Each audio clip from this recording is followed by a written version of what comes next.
जय माँ सरस्वती। जय माँ सरस्वती। तो आपको नमस्कार गुरुदेव। आपने शून्याम की शुरुआत की। हर वर्ष आप बच्चों को आशीर्वाद देते हैं, निस्वार्थ आशीर्वाद देते हैं, कोई स्वार्थ नहीं है। शून्याम की शुरुआत आपने क्यों की और क्या भाव आपके अंदर आए जिससे आपने शून्याम के बारे में सोचा कि एक ऐसा शब्द जो शून्याम के नाम से है और आप चाहते हैं कि सब बच्चे अच्छी बुद्धि पाएं, अच्छे संस्कार पाएं। तो मैं आपसे इसलिए ये प्रश्न करना चाहूँगा, ये थोड़ी सी गुस्ताखी है, तो मैं चाहता हूँ कि इस शून्याम के बारे में सब जानें जी। तो आप हमें बताएंगे कृपया करके कि शून्याम की शुरुआत कैसे की आपने? ठीक है। शून्याम की शुरुआत हुई थी, मैं पंजाब यूनिवर्सिटी में आयुर्वेदिक डॉक्टर हूँ।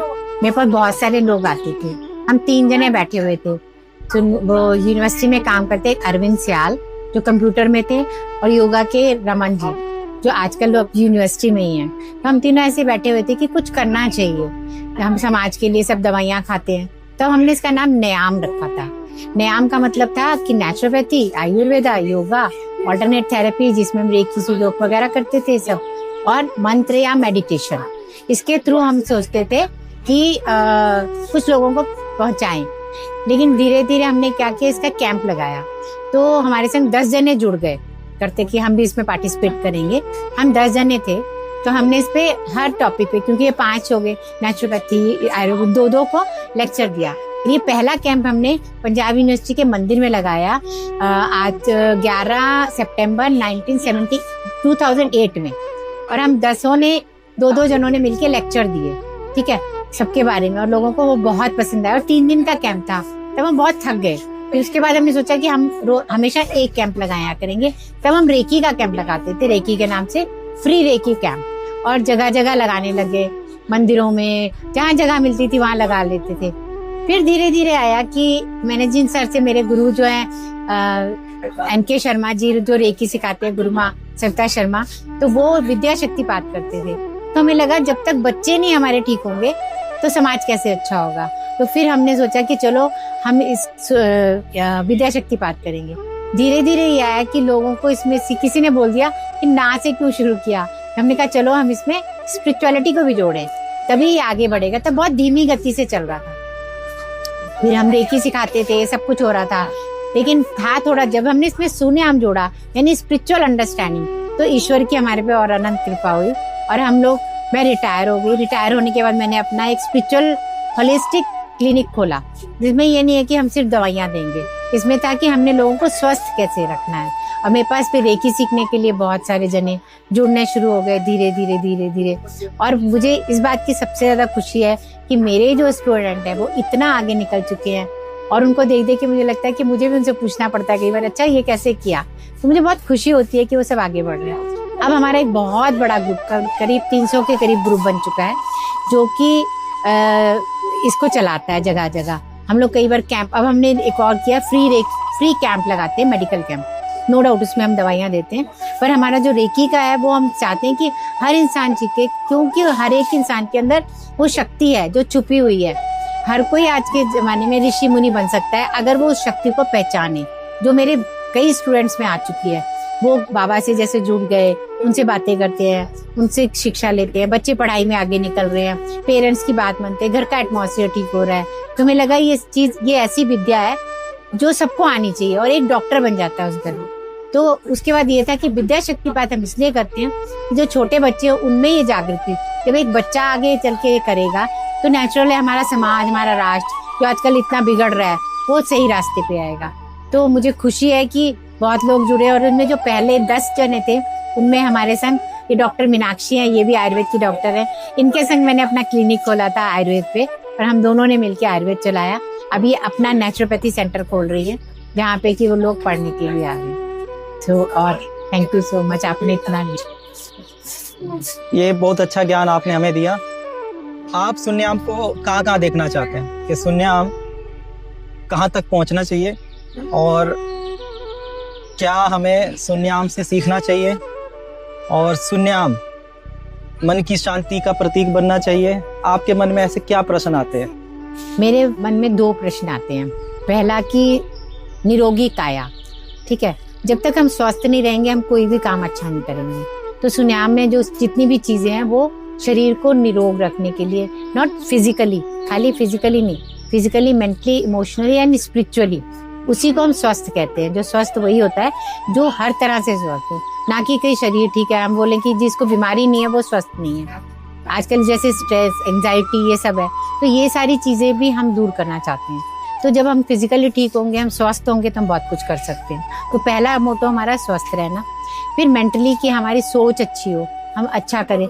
आज के यूथ में मैंने देखा देशभक्ति तो नाम मात्र को रह गई है, कोई भी देश के लिए नहीं सोचता। सरकार ने ये नहीं किया, कूड़ा पड़ा है तो पड़ा है, कहाँ क्या करना है, किसको क्या बोल रहे हैं। तो उनमें ये भी जागृति कि स्वस्थ रहने के लिए स्वच्छता भी बहुत जरूरी है, तो वो भी हम करना चाहते हैं।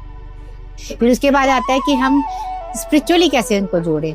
हमारे सबके अंदर, हम कहते हैं ना कि हमारे अंदर आत्मा जो है वो परमात्मा का ही एक अंश है, उसको पहचानना चाहते हैं। बच्चों को ये पता ही नहीं है, स्पिरिचुअलिटी से दूर भागते हैं। जो आजकल चल रहा है उसी को, साइंस बहुत बड़ी है, लेकिन जो हमारे वैदिक, जो हमारी ऋषि मुनियों ने दिया ज्ञान है वो हम तक नहीं पहुंचा है, क्योंकि बाहर वाले हमारे ज्ञान को लेते हैं, ट्रांसलेट करते हैं और कहीं के कहीं पहुंच रहे हैं। और हमारे वही, जैसे एग्जाम्पल के तुम्हें योग है, योग से योगा बन गया और दुनिया में छा गया, तब लोग मान रहे थे। आज से पहले लोग प्राणायाम को नहीं मानते थे, अब लोगों ने प्राणायाम को मानना छोड़ दिया। लोग, बड़े लोग जो बाहर वाले हैं, मेडिटेशन करने लगे हैं, अब मानने लगे हाँ मेडिटेशन से बीमारियां दूर होती हैं। वही हमारे ऋषि मुनियों ने तो पहले का दिया हुआ था, तो वो ज्ञान में बच्चों को देना चाहते हैं। हमारे भारत में वो विद्या है, उसको तुम पढ़ो, उसको फॉलो करो और पूरे संसार, पूरे विश्व में फैलाओ उसको, ठीक है। परमात्मा से जुड़ो। मैं ये नहीं कहती कि सन्यासी बन जाओ, गृहस्थ में रहो, संसार में रह करके संसार का उत्थान करो, एक अच्छा परिवार, अच्छा राष्ट्र बनाओ। तो मेरे ये कि ये हर जन जन तक पहुंचे, हर कोई इस चीज को समझे, तो ये मेरी बहुत इच्छा है। ये बहुत अच्छे भाव हैं आपके, और ऐसा ही हो। हम भी ईश्वर से यही वंदना करते हैं, माता सरस्वती से यही वंदना करते हैं। और बहुत अच्छा लगा कि आपने हमें सुन्याम के बारे में बताया, शुरुआत के बारे में बताया, और आपने विश्व शांति मांगी और विश्व को निरोगी मांगा। अगर आपके अंदर ये भाव हैं तो हम भी पूरी वंदना करते हैं प्रभु से कि आपके इस भाव को प्रभु समझे, ईश्वर समझे, क्योंकि सब एक ही हैं, नाम अनेक है, लेकिन रोग तो हर धर्म में ही है। रोग किसी को देख के तो लगता नहीं। तो ये बड़े अच्छे आपके भाव हैं, और आपकी शिक्षा से ही हम आगे चल रहे हैं। आपने ही शिक्षा दी, तब हम समझ पाते हैं किसी का दुख क्या है, दर्द क्या है। नहीं तो अक्सर लोग ये कहते हैं कि हाय मेरी पीड़ा, इसके आगे कोई कुछ नहीं है।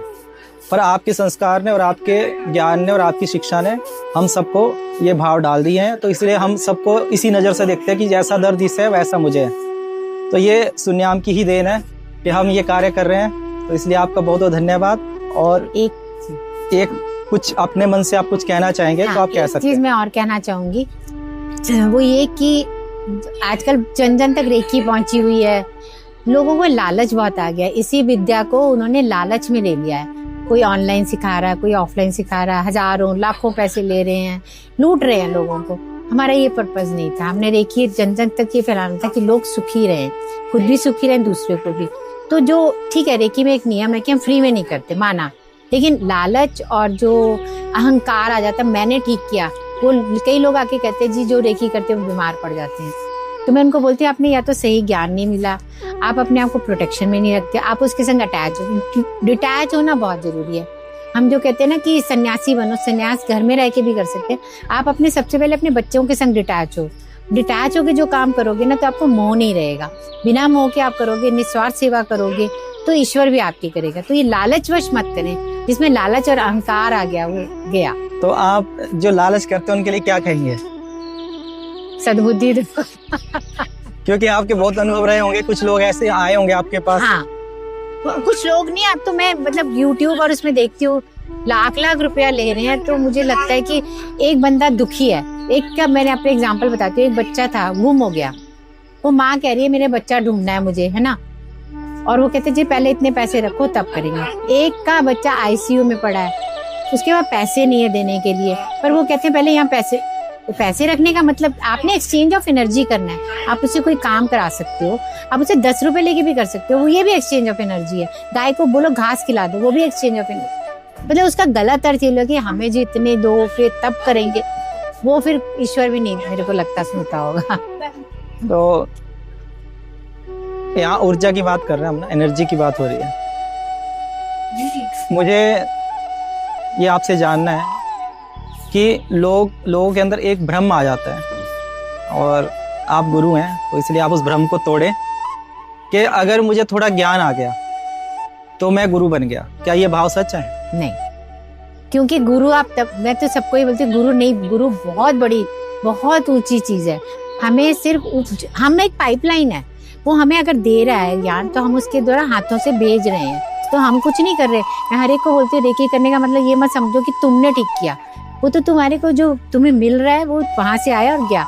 एक नल पाइप है, उसमें से पानी बह रहा है, तो पाइप का तो कोई काम नहीं है, वो तो नल का जा रहा है, वो ज्ञान वहां से आ रहा है और ट्रांसफर कर रहे हो।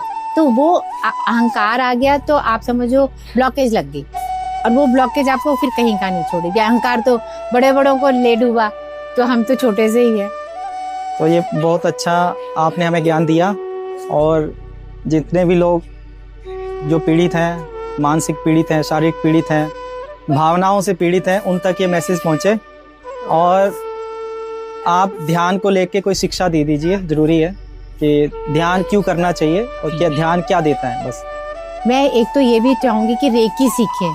रेकी सीखना क्यों बोलती हूँ, क्योंकि उसमें एक अट्यूनमेंट होती है। जैसे ऋषि गुरु लोग करते थे कि हमने शक्तिपात किया, उसके बाद कनेक्शन बहुत अच्छा होता है। तो रेकी जरूर, एक घर में एक भी बंदा सीख लेगा ना तो, और उसको ये नहीं रेकी कितनों ने सीखी होगी, मेरे ख्याल से 100 सीखेंगे तो 10 जने होंगे जो वास्तव में कर रहे होते हैं। तो रेकी सीखना नहीं है, उसको इम्प्लीमेंट करना बहुत जरूरी है, वो सीखे।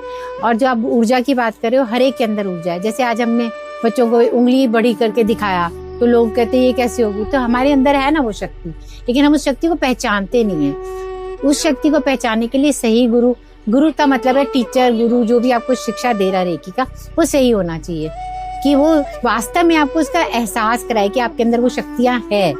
तो फिर आपको महसूस होगा कि आप उसको कैसे, उस ऊर्जा को, किस चाकू है वो मर्डर भी कर सकता है और सेब भी काट सकता है, तो उसका उपयोग सही ढंग से करना जो आपको सिखाए, उस ऊर्जा का कोई मुकाबला नहीं है। तो आपको मैं यही बोलूंगी कि हर एक तक ये प्रचार करो कि वो सीखे सही जगह, ये नहीं कहते हमसे सीखे, जहाँ से सीखे सही जगह से सीखे।